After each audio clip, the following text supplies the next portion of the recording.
Mana sinib qoldi. Evet. Assalomu alaykum, hurmatli bobolar jamoati. Mana biz biyogumizda suvga biyochay mana. Qaranglar qancha mana.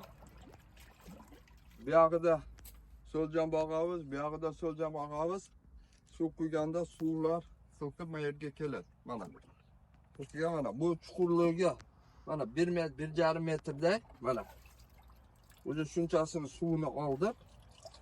Hozir mana baqlashkalarga qo'yib uydagi juzimlarga olib ketib borsam mana bu biyogumisi ham ishlaydi, bu ham biyogumisi ishlaydi. Mana imенно suvi mana baqlashkalarga qo'yib hozir uyga borib yuzim gilaslarni ostiga qo'yamiz. Xudo xolasa bu zo'r effektlari. So'ljonlar mana ochib ko'rganim yo'q hali, biz ko'raylikchi. Beshligimiz narjoqdagi mana qaranglar.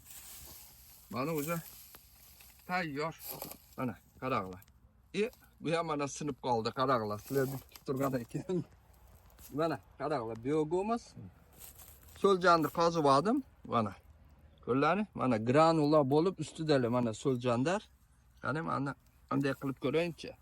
Mana so'ljonlar ishlayapti, o'zi bu ham tayyorroq bo'lib qolibdi mana. Qaranglar. Evet. Mana so'ljonlar, mana biyogumuz ham tayyor. No, effektivniroq zo'r rezultat bera turgan mana shu biyogumizda suvi qaranglar mana. Qarang. Hayvonlar. Sog' bo'linglar, omon bo'linglar. İşleringizga egilik, cho'ntaklaringga Alloh baraka bersin. Kommentariyaga yozinglar. Kim so'ljon bog'at ish shuntib biyogumizda suvni ishlatganlar bormi, yo'qmi? Yozib qo'ysanglar bilamiz. Sog' bo'linglar, omon bo'linglar. Mayli, omadlaringni bersin. Like'dan bosamiz. Podpiska etmaganlar podpisatsiya etib qo'yamiz.